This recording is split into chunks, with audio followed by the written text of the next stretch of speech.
Hello my brothers and sisters, and welcome back to another action-packed episode of Chris the Butcher and Friends. And before we crack on, apologies to everyone, it's another pork video. But if you've been watching for a while, you'll know I've got a freezer full of pork. And it's got to be eaten, so I've got a little recipe. And as you know, we've been to Somerset, been to Minehead, Butlins. Luke got some scrumpy, which is down there. Well, we'll have a look down there in a minute. So he's got some scrumpy. So I thought I'd cook some pork chops in some scrumpy.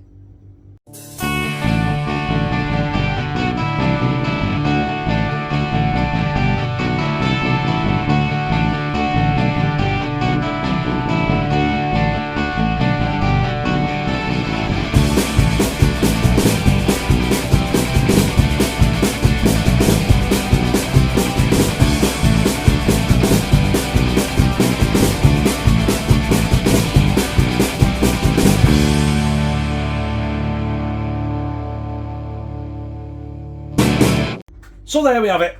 I am going to do these pork chops which are there. I did freeze them. I took them out yesterday. I have took them out of the fridge and got them to room temperature. I'm going to score that fat as well, because quite a bit of fat. I want to render that down into the good old cast iron skillet there. I'm going to do it with some boiled potatoes. Simple, nothing spectacular. Going to do it with a bit of a side salad. Again, nothing spectacular. And I'm going to cook, hopefully, if there's any scrumpy. If I ain't got enough scrumpy, I've got some Somerset cider there. If I don't need to use that, I won't use it. If I don't use it, I won't be drinking it, because cider does not agree with me. Either Lou will drink it or I'll give it away. Yeah, I'm going to do a mushroom and cream sauce sort of thing, hopefully in the remembrance of what I've cooked the pork chops in. So that's it, basically. I think what I will do is I think I'll crack on and get the salad sorted and the spuds on, because I don't think the chops and the sauce are going to take that long at all. So as what do they call it, mise en place? Adam, tell me if I said it right. I ain't got a clue. I can't remember, but it means preparation. So I'll prep away.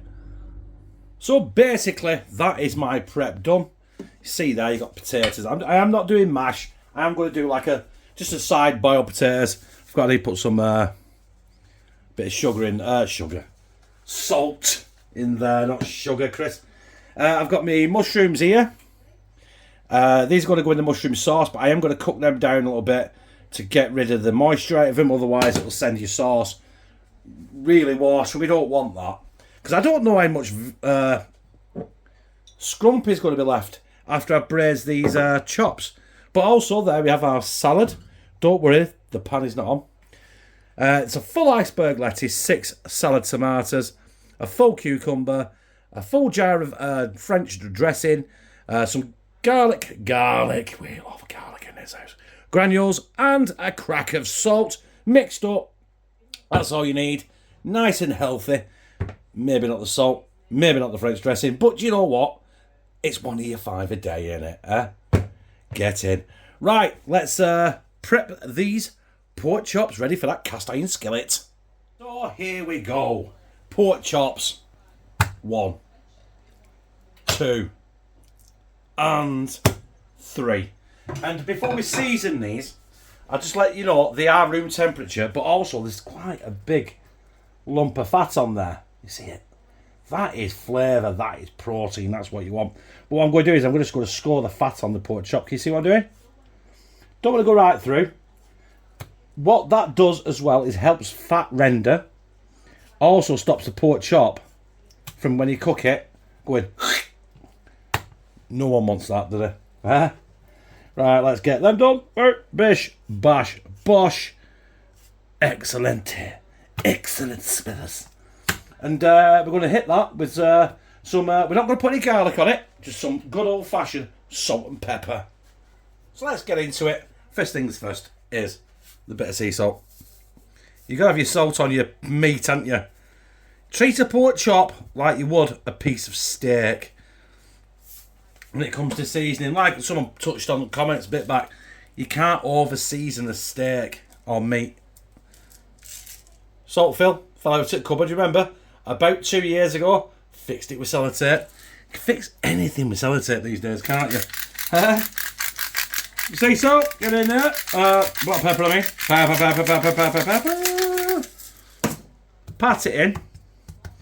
Like I said, I'm not putting garlic on these yet. Because you'll see why in a minute. Just roll your fat in all that seasoning and all that goodness. Pick it up. You can do this after as well. Do you know what I mean? You can see there. That weren't a great shot with my cleaver. I've got to be honest. I might take that off. In fact, I would take that off because that will affect the cooking of it. I didn't have the proper cleaver and I missed it a tiny bit, didn't I? So that now is not a chop. That is a steak. But hey, Connor can have that because you know what? I mean, he's not going to eat as much as me because he's not a fat bastard like me. Right, again. Salt. Get it on. Get it on. Salt it. Salt bay it. Oh, missed that bit there, yeah. Again with a pepper. Sorry if my hands it wet. I am limited for room. And again, pat it in. Pick up all the excess on your block as you can with your steak, with your chops, with your chicken, whatever you're doing. I am going to wash everything, even though pork has not got the same bacteria level as chicken, but it's raw meat and it should be treated the exact same. That's for you hygiene police out there. There we go. Right. Then we're done. Let's get our cast iron pan on the go. And the reason is, I didn't use any garlic, is because I've got some more garlic for fry light. And this pan, my cast iron pan right now is absolutely freezing cold. Garlic. Oh, we love it.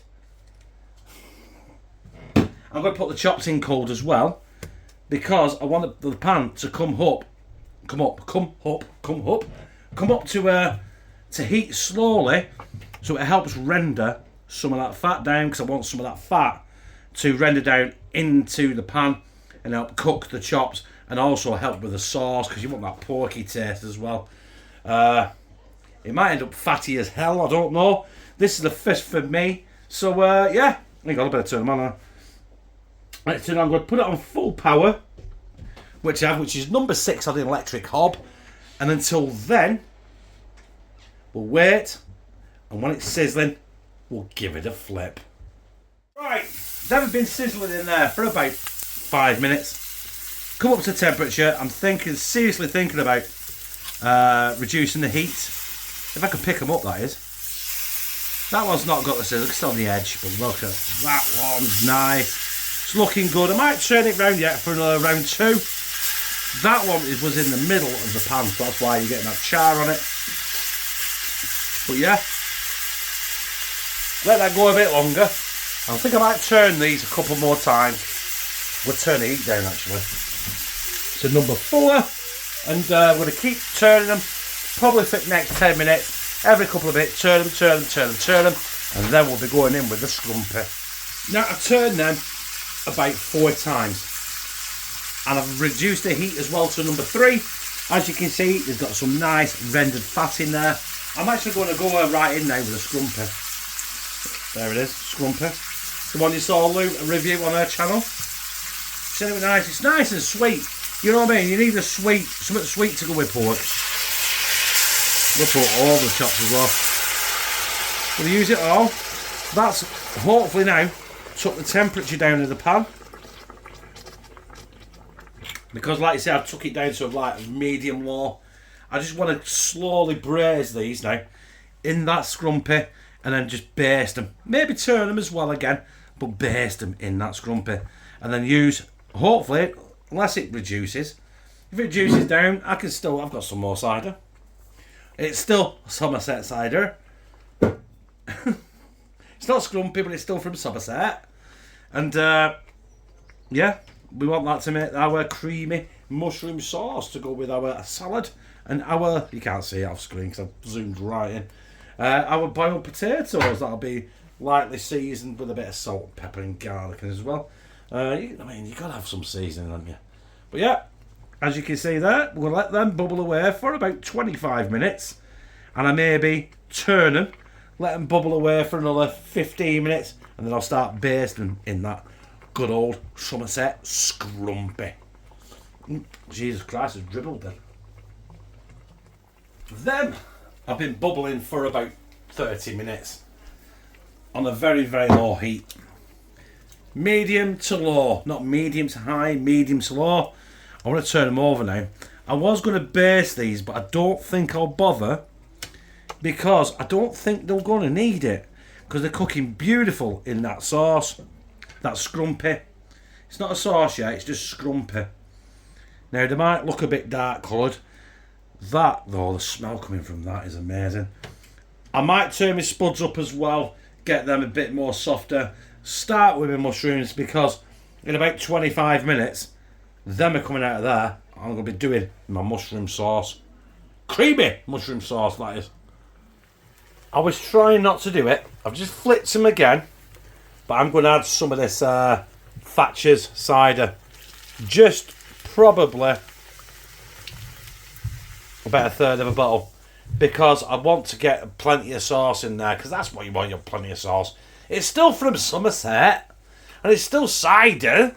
And I'm still cooking alcohol out of it. So it's not going to send me loopy. I'm not going to get arrested with a traffic code on my head. I'm going to go on a whim and say these are ready. I've got to get these out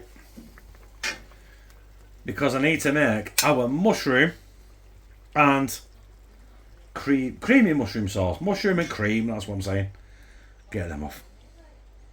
There are pork chop. They're braised and fabulous. They're infused with the Scrumpy cider. And yes, I did use half a bottle of that other Somerset cider. Somerset.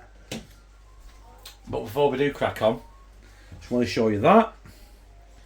Our potatoes are done. I'm going to drain them. And my mushrooms are done. As you can see there, I didn't want that in our sauce. So, first things first, I'm going to stick them in. Give them a mush around. Give mushrooms a mush around, Right. I'm going to keep this at the same temperature. It's on halfway, which is medium. We don't want to be sticking the cream in and it going and it splitting, looking like shit. But yeah, turn that there. Go like that go for about another 5 minutes. Let our chops settle and get our cream in there. Get our creamy sauce, mushroom sauce going. Oh, this is going to be good. So in there, we have our pork juices. We've got our cider. We've got our mushrooms that I cooked off, so we didn't have all the water and residue from them in there. Adding more moisture in there. Now we've got our double cream. It's still on medium, which will be hopefully it'll work. If it doesn't, it'll still make a turd. Do you know what I mean? Keep the heat going. We want our mushroom sauce mixed with everything else in there to be absolutely banging. We want that to go a little bit grey. We want it to thicken up a little bit. I will be back, hopefully, when this creamy sauce has not split. And we're putting on our pork chops, our side salad, and our potatoes. Incidentally, this is not for me tonight. Even though it is Sunday and it's Father's Day, this is my treat to Lou, Connor, and my daughter Lucy. So, as a thank you for putting up with me. You know what I mean? So there we go. Oh, and it's pissing down outside. You know what? I think our creamy mushroom sauce is done. Look at it. Look at it. Yes. Right. let's get this poured on our pork chop. There is the finished article. The Scrumpy Cider cooked and braised pork chop. There is the just generally fucking boiled potatoes, to be honest with you, and just generally a fucking salad. But here we go. We're going to go with our mushroom sauce. Oh.